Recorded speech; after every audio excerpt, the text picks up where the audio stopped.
Hey Colts, it's Mrs. Hladun. It is Monday, May 4th, also known as May the 4th Be With You Day, which is why I'm wearing these crazy Mickey Mouse ears.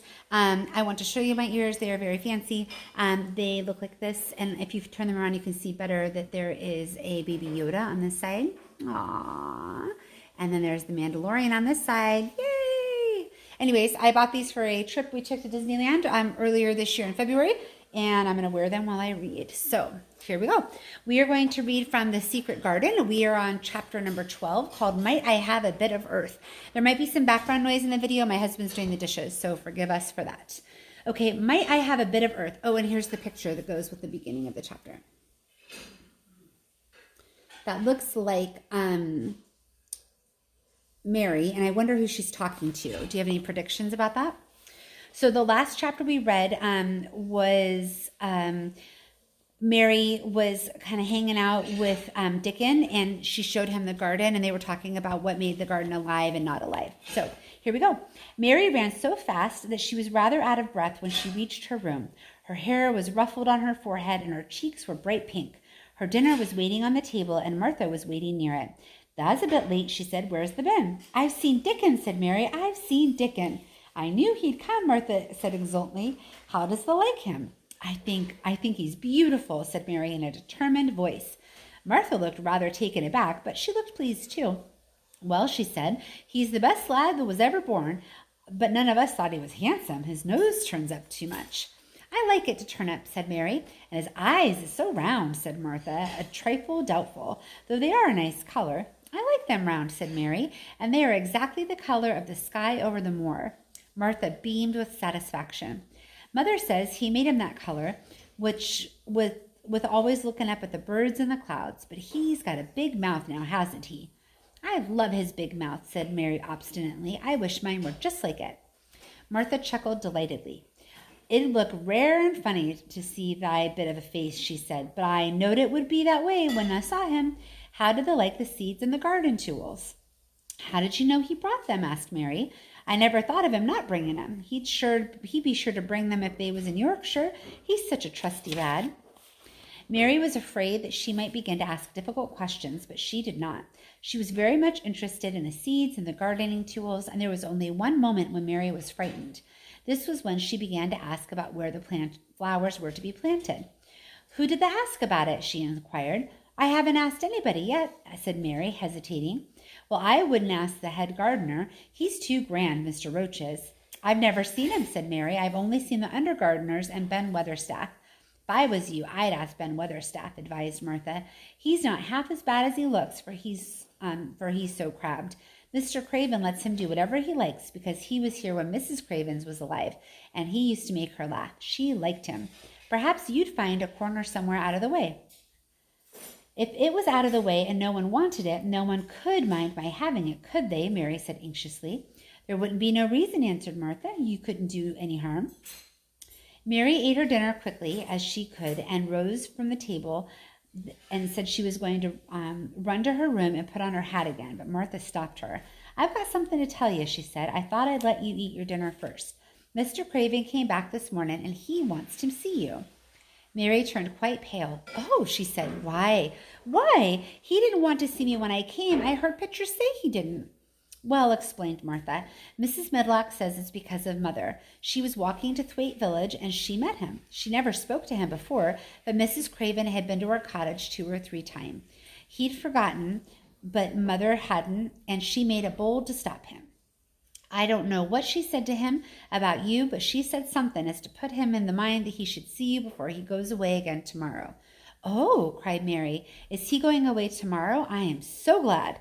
"He's going for a long time. He might not come back till autumn or winter. He's going to travel in foreign places. He's always doing it." "Oh, I'll be so glad," said Mary thankfully.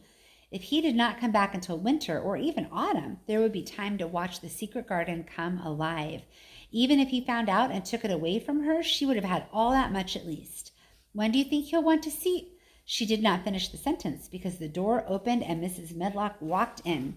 She had on her best black dress and cap, and her collar was fastened with a large brooch with a picture of a man's face on it. It was a color photograph of Mr. Medlock, who had died years ago, and she'd always worn it when she dressed up. She looked nervous and excited. Your hair's rough, she said quickly. Go and brush it. Martha, help her slip into her best dress. Mr. Craven wants me to send her to him in his study. Okay, hang on real quick. Hey, Luke, can you do me a favor? Can you just turn on this light when you come up down the stairs? Thank you, sweetie. All the pink left Mary's cheeks. Her heart began to thump, and she felt herself changing into a stiff, plain, silent child again.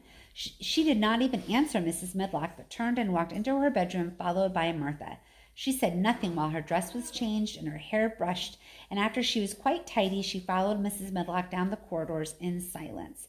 What was there for her to say? She was obliged to go and see Mr. Craven, and he would not like her as she would not like him, and he knew what he would think of her. She knew what he would think of her. She was taken to a part of the home she'd not been in before. At last, Mrs. Medlock knocked on a door, and when someone said, "Come in," they entered the room together. A man was sitting in an armchair before the fire, and Mrs. Medlock spoke to him. "This is Miss Mary, sir," she said. "You can go and leave her here. I'll ring for you when I want you to take her away," said Mr. Craven. When she went out and closed the door, Mary could only stand waiting, a plain little thing, twisting her thin hands together. She could see that the man in the chair was not so much a hunchback as a man with high, rather crooked shoulders, and he had black hair streaked with white. He turned his head over his high shoulders and spoke to her. "Come here," he said. Mary went to him. He was not ugly. His face would have been handsome if it had not been so miserable. He looked as if the sight of her worried and fretted him, and as if he did not know what in the world to do with her. "Are you well?" he asked. "Yes," said Mary. "Did they take good care of you?" "Yes." He rubbed his forehead fretfully, and he looked her over. "You are very thin," he said. "I'm getting fatter," Mary answered, in what she knew was her stiffest way. What an unhappy face he had. His black eyes seemed as if they scarcely saw her, as if they were seeing something else, and he could hardly keep his thoughts upon her. "I forgot you," he said. "How could I remember you? I intended to send you a governess or a nurse or someone of that sort, but I forgot." Hi, Luke. Sorry. Hang on. Luke, did you eat dinner?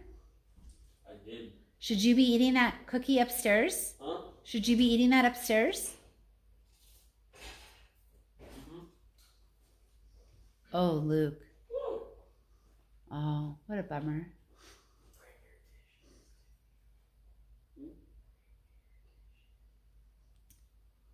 You better be ready to do something to make that right, sir. Ooh.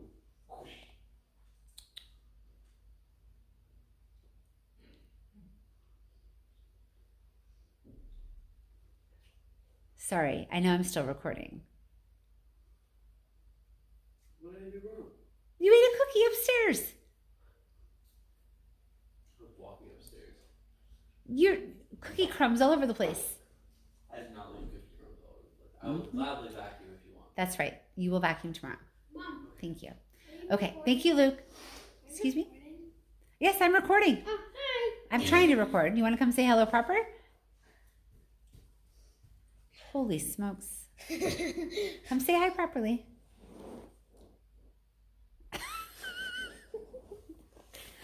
I cut Ben's hair. Ben, did I do a good job cutting your hair? I guess For the Luke most part. Luke won't trust you. It's true. My older son will not let me cut his hair, even though I did a very nice job on Ben's hair. I mean, What? for beginner, I guess. Did you hear that? My hair is so long right now, too. Okay, anyways, let's keep going. Are you going to sit here for a few minutes? Did you finish your iReady lesson? Or are you taking a little break? I'm taking a break. All right, here we go. So she's talking to Mr. Craven. He said he was going to send her a governess, but he forgot. It doesn't sound like he's very interested in Mary, does it? Okay. I'm gone. "Please," began Mary, "please," and then a lump in her throat choked her. "What do you want to say?" he inquired. I am too big for a nurse," said Mary, "and please, don't make me have a governess yet." He rubbed his forehead again and stared at her. "That's what the Sowerby woman said," he muttered absent-mindedly. Then Mary gathered a scrap of courage. "Is she Martha's mother?" she stammered. "Yes, I think so," he replied. "She knows about children," said Mary. "She has 12. She knows." He seemed to rouse himself. "What do you want to do?" I want to play out of doors, Mary answered, hoping that her voice did not tremble. I never liked it in India. It made me hungry here, and I'm getting fatter. He was watching her. Mrs. Sowerby said that it would do you good. Perhaps it will, he said. She thought you'd better get stronger before you had a governess. It makes me feel strong when I play and the wind comes over the moor, argued Mary. Where do you play? He asked next. Everywhere, gasped Mary. Martha's mother sent me a skipping rope. I skip and run and I look about to see if things are beginning to stick up out of the earth. I don't do any harm. Don't look so frightened, he said in a worried voice. You could not do any harm, a child like you. You may do what you like. Mary put her hand up to her throat because she was afraid he might see the excited lump, which she felt jump into it. She came a step nearer to him. May I? She asked tremulously. Her anxious little face seemed to worry him more than ever. Don't look so frightened, he exclaimed. Of course she may. I am your guardian, though I am a poor one for any child. I cannot give you time or attention. I am too ill and wretched and distracted, but I wish for you to be happy and comfortable. I don't know anything about children, but Mrs. Medlock is to see that you have all that you need. I sent for you today because Mrs. Sowerby said I ought to see you. Her daughter has talked about you. She thought you needed fresh air and freedom and running about. She knows all about children, Mary said again in spite of herself. She ought to, said Miss Craven. I thought her rather bold to stop me on the moor, but she said Mrs. Craven had been kind to her. It seemed hard for him to speak. Stop, Benjamin. It seemed hard for him to speak his dead wife's name. She is a respectable woman. Now, I have seen you, and I think she has said sensible things. Play out of doors as much as you'd like. It's a big place, and you may go where you like and amuse yourself as you like. Is there anything you want? As if a sudden thought had struck him. Do you want toys, books, dolls? Might I, quavered Mary, might I have a bit of earth? In her eagerness, she did not realize how queer the words sounded and they were not the ones she meant to say. Mr. Craven looked quite startled. Earth, he repeated. What do you mean? To plant seeds in, to make things grow, to see them come alive, Mary faltered. He gazed at her a moment and then passed his hand quickly over his eyes. Do you care about gardens so much? He said slowly. I didn't know about them in India, said Mary. I was always ill and tired, and it was too hot. I sometimes made little beds in the sand and stuck flowers in them, but here it is different. Mr. Craven got up and began to slowly walk across the room. A bit of earth, he said to himself, and Mary thought that somehow she must have reminded him of something. When he stopped, he spoke to her. His dark eyes looked almost soft and kind. You can have as much earth as you want, he said. You remind me of someone who loved the earth and the things that grow. When you see a bit of earth you want, with something like a smile, take it, child, and make it come alive. May I take it from anywhere if it's not wanted? Anywhere, he answered. There, you must now go. I am tired. He touched the bell to call Mrs. Medlock. Goodbye, shall be away all summer. Mrs. Medlock came so quickly that Mary thought she must have been waiting in the corridor. Mrs. Medlock, Mr. Craven said to her, now that I've seen the child, I understand what Mrs. Sowerby said. She must be less delicate before she begins lessons. Give her simple, healthy food. Let her run wild in the garden. Don't look after her too much. She needs liberty and fresh air and romping about. Mrs. Sowerby is to come and see her now and again, and may sometimes go with her. She may sometimes go with her to the cottage. Thanks for the chip, but I'm in the middle of something. Stop, please. No, thank you. Okay, this is a second interruption. Why are you giving me that chip? Did something weird happen to it? No. Did you put something weird on it? No. Did it fall on the floor? No. Did the dog lick it? No. Did you lick it? No. Did your dad lick it? No. Is it going to make me ill? No. Why are you laughing so much? You seem a little sheepish. Just eat it. I probably will, only because I really like chips. Here we go. Mrs. Medlock looked pleased. She was relieved to hear that she needed to not look after Mary too much. She'd felt her tiresome charge and had indeed seen her as as little of her as she dared. In addition to this, she was fond of Martha's mother. Thank you, sir, she said. Susan Sowerby and me went to school together, and she's as sensible and good-hearted a woman as you'd find in a day's walk. I never had any children myself, and she's had 12, and there was never any healthier or better ones. Miss Mary can get no harm from them. I'd always take Susan Sowerby's advice about children myself. She's what you might call a healthy-minded, if you understand me. I understand, Mr. Craven answered. Take Miss Mary away now and send Pitcher to me. When Mrs. Medlock left her at the end of her own corridor, Mary flew back to her room. She found Martha waiting there. Martha had, in fact, hurried back after she'd removed her the dinner service. "I can have my garden," cried Mary. "I may have it where I like. I'm not going to have a governess for a long time. Your mother is coming to see me, and I may go to your cottage. He says a little girl like me could not do any harm, and I might do what I like anywhere." Said Martha delightedly. "That was nice of him, wasn't it?"